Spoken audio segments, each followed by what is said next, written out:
در حومه شهر غزنی در روستای موسوم به آرزو خانواده زندگی می کند که تقریبا تمام اعضای آن نابینا هستند و در این خانواده 4 دختر و 3 پسر زندگی دارند. سحرناز دختری که در این خانواده تقریبا نابینا به دنیا آمده می گوید ما به همکاری دفتر سیودان ما در مدرسه شامل شدیم و حافظ قرآن شدیم انشاءالله. ما قرآن کریم از الحمدلله دارم خواندن تواناست بس 30 سپاره را.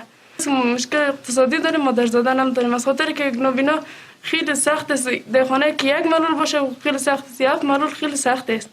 زندگی ما بسیار به سختی میگذره از خاطر که مشکلات اقتصادی است، به خاطر که دفتر سیودان بند شده، درسای ما بند شده.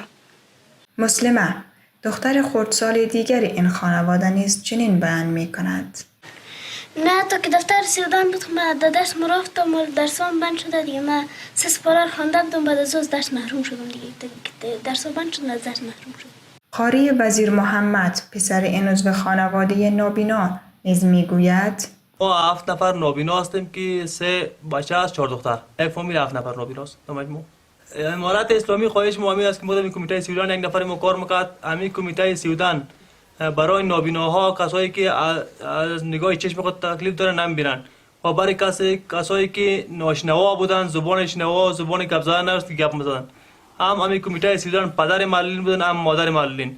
همین کمیته سیودان از بین ببرن، کمیته سیودان فعالیتش متوقف شده، اگر بند شه تو فکر کو که پدر معلولین از بین رفته، مادرش هم همه قدر معاش برای ما داد که ما هم 13 نفر عیالی که داشتیم یک روز شای ما تر میشد، یک قتل عمود برای ما میشد. ولی فعلا که می کمیته سیودان بند شده، ما از تعلیم موندیم، از درس موندیم، از این گپ موندیم که برای دیگر نابینا و ناشنوا همین خدمات برسونیم.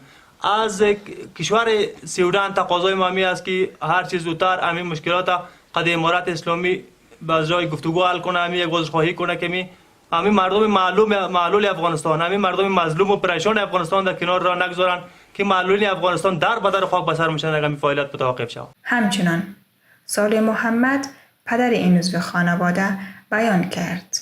سراسر مشکلی دیگه با شما خیلی‌تر مشکل است.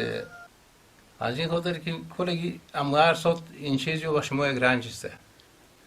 2 دانه جور است 7 نابینا است. درزگاهی معلوم نمیشه دیگه. بخش خودمون چندان خوب کلون شدم برای اول کم دید باشه، یکی هرچی کلون شدم برای این چیزی رو کم شدم برای خیلی دیگه عموم دیگه دستورش نمیفهمیم. دکتر را حالا اگر دستورش بخی فهمیده باشه اگر راست پرسون کنیم بخی شیمولاب رفتیم پیش دکتر هم رفتیم بخی سورش پیدا نتونستم. یک منطقه کم گشتم تا دیگه دیگه جوری که برن حتما یک نفر کار دارن دیگه 20 نفر یا جوری رفتن نمیتونن.